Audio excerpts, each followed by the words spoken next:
नाम सीमा, मटके काम करती हूँ।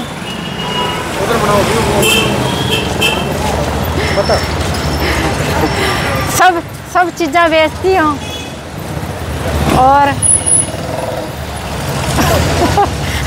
मटका देती हूँ 100 रुपये का, 50 रुपये का, दिया, सब चीज़ें देती हूँ। और बोलो।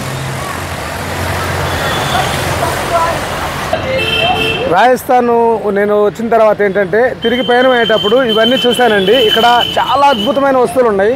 ఇవన్నీ మట్టితో తయారు చేసినవి. నేను అన్ని చాలా వస్తువులు తన దగ్గర కొన్నాను. అన్నీ కూడా చాలా వెరైటీలో మనకి వంటింటి సామాన్లు ఇవన్నీ కూడాను. మనం ఇప్పుడు మారుతున్న కాలానికి ఆరోగ్యం ఎంత చెడగొట్టుకుంటున్నాం అనేది ఇక్కడ చూస్తే అర్థమైంది.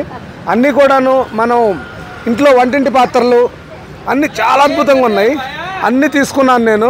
అన్నీ కూడా ఎందుకంటే ఆవులతో పాటు మనకు ఆ గోమాతను ఎంతగా ప్రేమిస్తామో అంతే మన ఆరోగ్యాన్ని కూడా కాపాడుకోవాలి కాబట్టి ఇవన్నీ తీసుకోవడం జరిగింది. అన్నీ కూడా చాలా తక్కువ రేట్లు అండి. ఇక్కడ అన్నీ ఏది తీసుకున్నా 10 రూపాయలు 20 రూపాయలు. ఇక్కడ ఎక్కువ రేట్లు ఏమి లేవు, చాలా తక్కువ రేట్లు. రెండోది ఏంటంటే నేను ఇంకోటి కూడా తీసుకున్నాను. నెయ్యి తయారు చేసేదానికి మనం నెయ్యిగా కాస్తాం కదా, అదిగోండి అక్కడ అవి తీసుకున్నాను ఒక 3. ఎందుకంటే మనం నెయ్యి తయారు చేయాలంటే ఇంతవరకు మనం స్టీల్ రాగి అలా వాడుతున్నాము. ఇక్కడ నుంచి అవి కాకుండా మనం ఏంటంటే అన్నీ కూడా మట్టి పాత్రలో వండాలనే ఉద్దేశంతో ఈరోజు అన్నీ తీసుకొని నేను ఇవి లారీకి లోడ్ చేసుకోవడం జరిగింది. ఎందుకంటే ఎలాగో మనం ఆవులు తీసుకొని లారీకి వస్తున్నాం కాబట్టి ఆటోమేటిక్గా లారీలో లోడ్ చేస్తాను, హ్యాపీగా వచ్చేస్తాయి.